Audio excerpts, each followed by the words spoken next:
Bien, nos metemos ahora en esta segunda parte. Vamos a charlar un poquitito de los honorarios al síndico. Al igual que hemos visto cuando analizamos honorario al directorio, retribución sociogerente, retribución de la comisión fiscalizadora, el motivo de haber incluido en este encuentro este tema tiene que ver con la obligatoriedad de emitir comprobantes. Recuerden ustedes que hasta el 30 de junio, porque así lo disponía la resolución 1415, anexo 1, apartado A, inciso I, los síndicos no estaban obligados a emitir comprobante en la medida que suscribieran con la sociedad el respectivo recibo. Esto cambió. La verdad, nosotros nos enteramos que cambiaba con la resolución 5824, ¿recuerdan ustedes? Del 13 de febrero. Y en ese momento señalábamos que la resolución adolecía del defecto de no haber precisado con claridad cuándo debía emitirse comprobante, cuándo debía entregarse. Bueno, en definitiva, esto se corrigió. La resolución 5866 el 29 de junio, muy cerquita del comienzo de la emisión de comprobantes, por suerte abrogó la 5824 y corrigió aquellas cuestiones que están en la 1415. La 1415 que sigue teniendo vigencia en su artículo 13, modificado por la 5866, hoy nos aclara cuando un síndico tiene que emitir comprobante, cuándo lo debe entregar. Ahora, más allá de este tema, que lo vamos a ver, el motivo fundamental de el análisis tiene que ver con qué es lo que pasa en materia impositiva nacional. Quiero, ya que nos metemos, ver también el estado de situación actual del impuesto a los ingresos brutos y hacer un recorrido por las jurisdicciones, ver por supuesto el tema de los comprobantes y terminar analizando una cuestión previsional. ¿Qué es lo que pasa cuando alguien, estando en el régimen general, siendo profesional, está obligado a autónomos por no tener actividad en las jurisdicciones provinciales que tienen un tratamiento específico previsional?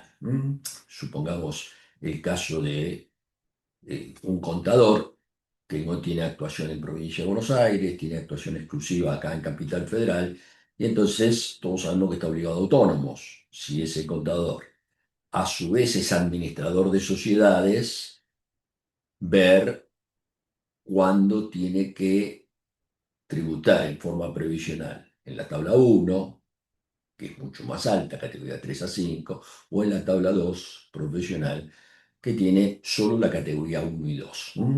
Terminar haciendo esa cuestión práctica que me parece que puedo, desde ese punto de vista, hacer un aporte. Bien, en materia impositiva, entonces yo les decía, lo primero que tengo que definir es distinto el caso del director, del socio administrador, que taxativamente en el régimen de monotributo, el artículo 12 del decreto 1 del 2010, reglamentario del monotributo, modificado por el 601 del 2018, allá en junio del 2018, recuerden que la ley 27430 modifica cuestiones sustanciales de monotributo y es por eso que el decreto 601, allá por junio del 2018, tiene que readecuar el decreto reglamentario de monotributo. El artículo 12, inciso D, deja la consideración que no se encuentra en el régimen del monotributo, es una actividad compatible, la actividad de director, la actividad de socio administrador. Pero por supuesto esto no está para la sindicatura. Criterio que fue convalidado por la FIP. Hace poquito, enero del año pasado, una pregunta frecuente donde el fisco hacía mención a esta situación. Los honorarios del síndico entran en monotributo. Para ser preciso, el fisco hacía una referencia errónea. Se las voy a mostrar, miren. El fisco hablaba del artículo 4 del decreto 200, perdón, del decreto 1. Fíjense en ustedes, acá, el síndico de una sociedad se puede adherir a monotributo por dicha actividad. Miren la fecha, 16 de enero del 25. Y el fisco me manda, más allá de casi un análisis correcto, la función del síndico se encuentra en el artículo 294, está dentro de la función del síndico la verificación y fiscalización de la administración de la sociedad, no está administrando la sociedad.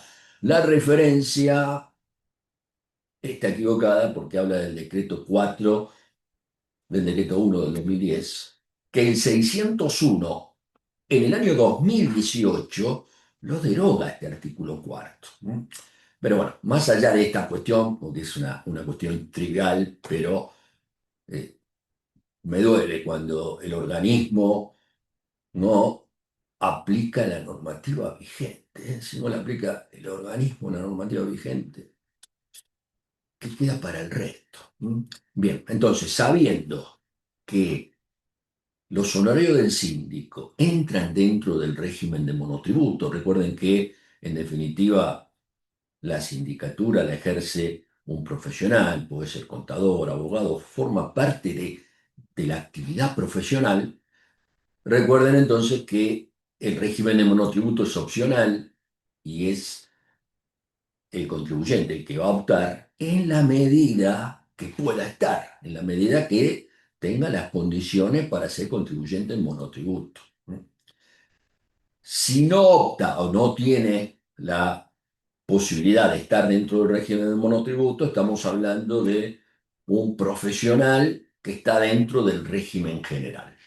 Tal es mi caso. Yo soy síndico en sociedades y eso es un apéndice de mi profesión. Yo tengo actividad profesional, estoy inscrito en IVA y frente a esta situación, el honorario de síndico tiene un tratamiento especial respecto de la imputación de ganancias. En ganancias, conforme a lo que establece el artículo 24, inciso B, tercer párrafo, yo como profesional tributo por lo percibido y acá hay una excepción. ¿La excepción cuál es? Este artículo 24, inciso B, tercer párrafo, complementado con el 69 del decreto reglamentario, me dicen que se va a imputar al periodo fiscal donde exista asignación individual. Bien, en materia de sindicatura es más fácil hablar de asignación individual porque es el momento que la asamblea aprueba el honorario si el síndico es único. Si hay una sindicatura colegiada, bueno, a estar atento que la asamblea asigne a cada síndico lo que le corresponde y en ese momento nace la imputación al periodo fiscal. Quiere decir que si por el año 25 la asamblea me aprueba los primeros días de mayo del 26, ese honorario del periodo 26. Si me dieron algo a cuenta en el 25, yo lo tengo que imputar en mi declaración jurada como deuda. No se formalizó el resultado impositivo y entonces es deuda porque yo con esa plata pude hacer aumento patrimonial o consumo. En el año 26 lo voy a poner dentro de la consideración de resultado imputado los ingresos a la actividad profesional. Cuarta categoría, excepción del principio de lo percibido. En el IVA hay que tener en cuenta que conforme al artículo quinto de perfeccionamiento del hecho imponible, lo primero que le tengo que decir es que el IVA está exento. El honorario del síndico, artículo 7, inciso H, punto 18. Exento el honorario. Pero recuerden ustedes que un ingreso exento en IVA me limita el cómputo del crédito fiscal. Por supuesto, del crédito fiscal que esté vinculado a toda mi actividad. crédito fiscal vinculado a toda mi actividad. Si yo tengo actividad grabada y actividad exenta, voy a tener que prorratear. Y en materia de perfeccionamiento de derecho imponible, en el IVA, ahí estoy parado en el 5B copete. El copete del 5B me dice que las prestaciones de servicio, el perfeccionamiento del hecho imponible se da con la finalización o con la percepción. O sea, que si yo en algún momento percibo, ahí se perfecciona el hecho imponible, solamente va a tener incidencia en la limitación del cómputo del crédito fiscal, porque como se trata de una operación exenta, no genera débito, pero sí me limita el crédito. Esto conforme al principio técnico del perfeccionamiento del hecho imponible del IVA. ¿Se las compliqué? Bueno, yo estoy contando lo que dice la normativa, ¿no? Y como ustedes saben, siempre fundamento las cosas. Alguien me dice, Humberto, yo eso me lo hago. Bueno, cada uno que haga lo que quiera, pero técnicamente yo tengo que ver cuándo se perfecciona el hecho imponible de un ingreso exento, porque eso me hace limitar el cómputo del crédito fiscal, por supuesto, de los insumos que estén directamente vinculados a la actividad grabada. Bien, esto en cuanto al régimen general.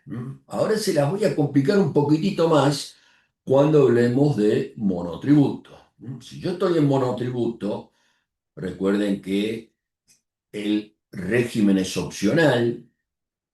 Ya quedó claro que el fisco en esta pregunta frecuente sigue la línea de pensamiento, pero acá viene un tema realmente complejo, porque vamos a ver que el momento de emisión del comprobante, conforme lo que dice la resolución 1415, artículo 13, modificado por la 4866, es en el momento de la asignación individual. Pero en monotributo, la pauta de imputación tiene que ver con el devengado. Artículo 9 del decreto 1, modificado por el 601, la pauta de imputación es el devengado. Y la asignación individual que se me produce en mayo del 26, de un honorario de síndico por el ejercicio 2025, devengado es ejercicio 2025. Y entonces yo lo tendría que haber tenido en cuenta si soy contribuyente en monotributo para categorizarme en consecuencia de esos ingresos. Y pero Humberto, yo no sé. Bueno, señora, eso es lo que dice la parte técnica. Por supuesto que en el alquiler es mucho más fácil porque yo puedo imputar al devengamiento en función al conocimiento. En el tema del síndico, la norma es la que está, y ya venimos con este problema hace tiempo, porque ahora lo que cambia es la emisión del comprobante. La emisión del comprobante no me da pauta de devengamiento, simplemente emitir el comprobante. Pero en ganancias sí, es la norma de ganancias. Pero el IVA es la norma de IVA. Acá yo tengo que aplicar la norma de monotributo. ¿Mm? En definitiva, si yo quiero hacer las cosas bien, lo que puedo en el momento de emitir el comprobante, hacer la referencia al periodo devengado. Esto es clave en monotributo, tener la posibilidad de, al emitir el comprobante, consignar lo que yo estoy tomando por lo devengado, porque si no, ¿el fisco qué hace? El fisco funciona a través de la emisión del comprobante. Por supuesto que priva del devengado, ¿eh? Hay un montón de cuestiones donde discutimos con la administración y terminó dándonos razón. La administración o la justicia, al que el principio de imputación es el devengado. Por supuesto, si yo estoy en el monotributo, no corresponde ningún tipo de retención. que me hagan de retención de ganancias, y esto con fuente en la resolución 830. Materia de ingresos brutos, les voy a dar un principio general. Honorario de síndico, en la mayoría de las jurisdicciones está alcanzado. Son la excepción es que los tratan como exento, ¿no?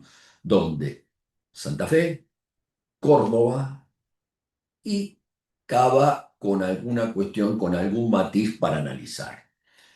Tanto en Córdoba como en Santa Fe queda fuera de la imposición el ingreso de la sindicatura. Si bien en Córdoba, en primer lugar, me dice que está exento la actividad profesional no organizada en forma de empresa, después el artículo 242.8 establece que los honorarios, retribuciones a directores, síndicos, regida por la ley general 19.550, está exento.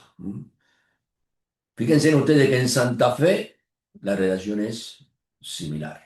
Les puse la referencia web de donde yo estoy sacando la normativa. En Ciudad de Buenos Aires, atención con este matiz, porque antes Ciudad de Buenos Aires tenía el mismo esquema de Córdoba y provincia de Santa Fe, hoy cambió.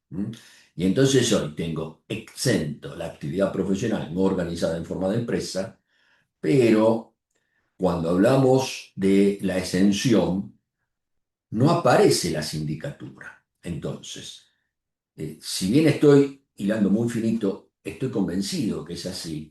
En Capital Federal, si alguien factura como síndico en forma individual y no está organizado en forma de empresa, ese contribuyente tiene la exención porque está situado en el artículo 296.8. Si alguien está facturando honorarios de síndico en una estructura, ¿no? En un estudio, ahí si alguien representa al estudio como síndico, atención que en Capital Federal estaría alcanzado, se perdería la exención. Bien, vayamos un poquitito ahora al tema de la emisión de comprobantes. Quería hacer un video cortito, con las ideas puntuales en materia de emisión de comprobantes. Recuerden ustedes otra vez la 5866, la que le da fuerza a la modificación, artículo 13, el artículo 13 que tiene columnas. La primera cuestión que tiene que ver es la fecha límite para la emisión del honorario de sindicatura. Es el día en que se efectúa su asignación individual por la Asamblea de Accionistas. Esa es la parte específica donde fecha límite para su emisión.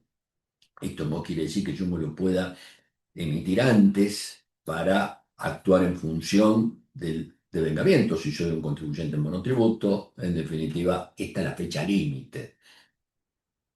Lo mismo ocurre si yo soy responsable inscrito en IVA, podría facturarlo con la percepción. Sí, porque eso tiene que ver con el perfeccionamiento del hecho imponible. Nadie me impide facturar con la percepción, porque ahí estaría en el IVA responsable inscripto, recuerden ustedes, artículo quinto B, copete. Se perfecciona el hecho imponible con la terminación o con la percepción de los dos, el que fuera anterior.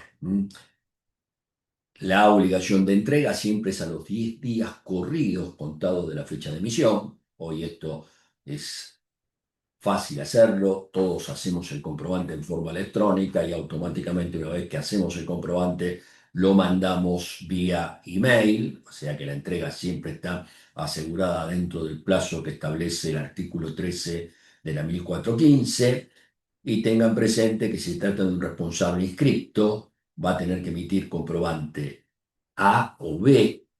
A, cuando emita el comprobante a un responsable inscripto. B, cuando esté emitiendo el comprobante a un sujeto exento. Soy síndico de un sujeto exento en IVA, entonces ahí el comprobante a emitir es el B. En los dos casos, tanto en el A como en el B, cuando entro a hacer el comprobante, tengo que marcar que estoy en presencia de una prestación exenta en IVA. Eso me automáticamente, al poner en el comprobante operación exenta, el sistema no calcula el débito fiscal. Si soy contribuyente en monotributo, y me anticipo, o IVA exento, comprobante C. Recuerden ustedes que los responsables inscriptos tienen que consignar, atar el comprobante de la actividad. Voy a tener que cargar la actividad específica de fiscalización de administrador de sociedades, y cuando cargue esta actividad, para esta actividad voy a tener que considerar el punto de venta y fíjense en ustedes la situación. La situación, si solamente soy un responsable inscripto y tengo todas mis operaciones de honorario de síndico, va a ser exenta. Si yo tengo actividad profesional, voy a poner parcialmente exenta. Bueno, acá me falta el cuadro de qué es lo que pasa si soy contribuyente en monotributo. Recuerden ustedes que el contribuyente en monotributo está siempre, tiene que asociarlo a una actividad. Puede ser que sea un contribuyente en monotributo que tenga alquiler de inmuebles y además honorario de síndico. Puede ser que tenga la profesión y además honorario de síndico. En este caso, lo que puede hacer es profesión, poner la actividad honorario de síndico como secundaria y tener puntos de venta distintos. En definitiva, es un tema de, de consignar el punto de venta vinculado con la actividad. Y por último, el tratamiento previsional. Les había dicho que un contador que esté inscrito en el régimen general, y entonces el hecho de estar inscrito en el régimen general lo obliga a autónomos, siempre y cuando, recuerden ustedes, que yo tengo en la ley 24.241 un artículo segundo que habla de las obligaciones, artículo 2 de la ley 24.241 establece quienes están obligados al régimen previsional. Inciso A, relación de dependencia. Inciso B, autónomos. Dentro de autónomos, yo tengo el punto, dentro del 2B, el punto primero, que tiene que ver con la administración, dirección de sociedades. El punto segundo, la actividad profesional. Estoy obligado, si soy profesional, a estar dentro de autónomos. Pero después tengo un artículo tercero que me habla de incorporación optativa. Y en ese punto tercero, inciso B, porque el tercero A tiene que ver con la relación de dependencia. El tercero B, que tiene que ver con la incorporación optativa en autónomos, el punto cuarto me dice que el contribuyente que tenga, por supuesto, profesional universitario, que esté bajo una caja previsional provincial obligado, ese contribuyente puede desvincularse del régimen de autónomo. El artículo tercero es la posibilidad de desvincularse. Estoy obligado, pero puedo desvincularme. Si yo no estoy dentro de esta posibilidad, quedo obligado a autónomos. Lo que yo les contaba antes, un contador que solo tiene su actuación en Capital Federal no puede aplicar el 3B4, entonces queda atrapado en autónomos. ¿Qué pasa cuando yo estoy dentro de autónomos por mi actividad profesional? Insisto, 2B.2, pero también soy director de sociedad anónima o soy socio gerente, 2B.1. Estoy dentro de la actividad autónomos con dos actividades. La ley 24.241 comenzó a tener vigencia ya por julio del 94 y a partir de ese momento empezamos a discutir si había multiplicidad de actividades.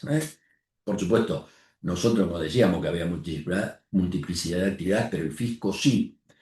Todo esto llevó a tener en algún momento jurisprudencia de Cámara, Musetta, Denis, Daniela, que le terminó dando la razón a los contribuyentes. No había multiplicidad de actividades.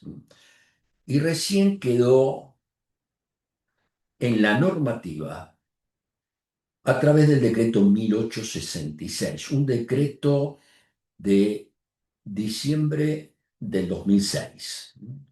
Ese decreto, en el anexo 2, estableció qué es lo que tiene que hacer un contribuyente cuando hay multiplicidad de actividades. ¿Ven? Les había puesto acá, la busqué, Musetta, Denis Daniela, este fallo de Cámara de la Sala 2 fue en febrero del 2003. ¿No? Un antecedente muy importante, tanto es así que, por suerte, el decreto 1866 de diciembre del 2006, el anexo 2 termina definiendo las pautas cuando existan actividades simultáneas y el contribuyente esté en dos tablas distintas. Recuerden que el que es profesional está dentro de la tabla 2, categorías 1 o categoría 2, mientras que el que administra una sociedad está en tabla 1, categorías 3 a 5. Y la verdad, el salto de categoría, de estar en la tabla 1 o en la tabla 2, es sustancial. Fíjense ustedes que si yo estoy en la categoría 5 de la tabla 1 y me fui a la categoría más alta porque los valores son irrisorios, este anexo es el que establece cómo se distribuye en la categoría 3, 4 y 5 para la tabla 1, para la tabla de administración de sociedades. La categoría 3, 4 y 5 están definidas en función de los ingresos. Hasta 15, la categoría 3, de 15 a 30, la categoría 4, superior a 30, la categoría 5. Sí, sí, estoy hablando de 15.000 y 30.000 pesos. Por supuesto que eso está totalmente desnaturalizado. En definitiva, quien esté en la tabla 1 seguramente estará en categoría 5 que son 306.600, perdón, acá, categoría 5, 325.612. Mientras que si yo estoy en la categoría más alta de la tabla 2, que es la categoría 2, son 103.603,74. Entonces es importante saber cuándo estoy en una categoría producto de estar en la tabla 2 y cuando estoy en otra producto de estar en la tabla 1. Lo que regula son los ingresos. Los ingresos, la pauta es los ingresos del año anterior.